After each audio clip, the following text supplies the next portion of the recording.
Welcome to the podcast. Today we're diving into the fascinating world of Cutlass, a high-performance library developed by NVIDIA for CUDA programming, particularly focusing on matrix operations. With its latest release, Cutlass 3.8, there's a lot to unpack, so let's get started. Cutlass stands for CUDA Templates for Linear Algebra Subroutines and Solvers. Quite a mouthful, isn't it? But what it really aims to do is make it easier to perform matrix-matrix multiplication, or GEM, essentially crunching numbers at incredible speeds. This library provides modular components that allow developers to pick and choose different ways of parallelizing their computations, tailored specifically to modern NVIDIA architectures. So what's new in Cutlass 3.8? We've heard it supports NVIDIA's latest Blackwell architecture. What's the big deal about that? Great question. This new version integrates the 5th-generation Tensor Core instructions, making use of the latest advancements to get optimal performance. These Tensor Cores are like supercharged engines for computational tasks, allowing massive parallel processing. It's similar to how upgrading your car engine can take your whole machine to the next level. It sounds pretty technical. Can you explain in simple terms what those Tensor Cores do? Absolutely. Think of a tensor core as a specialized worker in a factory that can handle multiple tasks at the same time.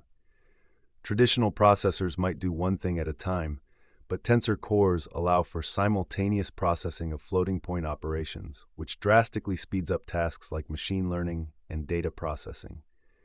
This makes them perfect for applications requiring heavy computations. Moving on, Cutlass 3.8 also introduces enhanced support for mixed precision computations, meaning it can work with different types of numbers simultaneously, like combining half-precision and single-precision floats. This flexibility gives developers the ability to maximize performance while managing memory usage more efficiently.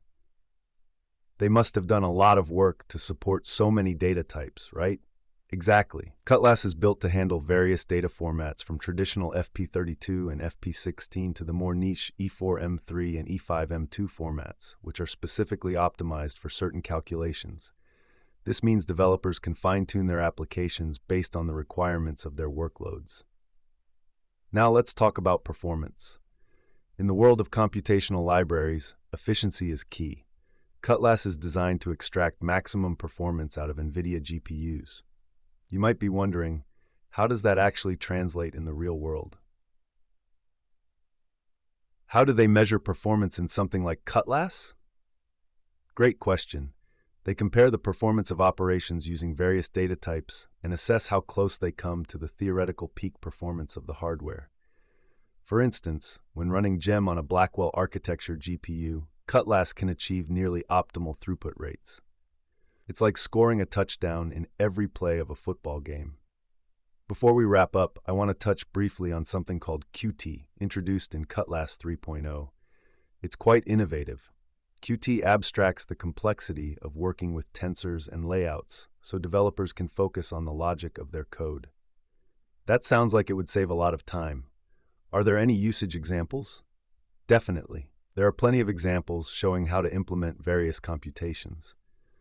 For instance, basic GEM operations with minimal code changes from prior versions, or even advanced implementations for neural network layers in deep learning applications. To summarize today's discussion, Cutlass is all about optimizing high-performance computing on NVIDIA GPUs with an impressive amount of flexibility and efficiency.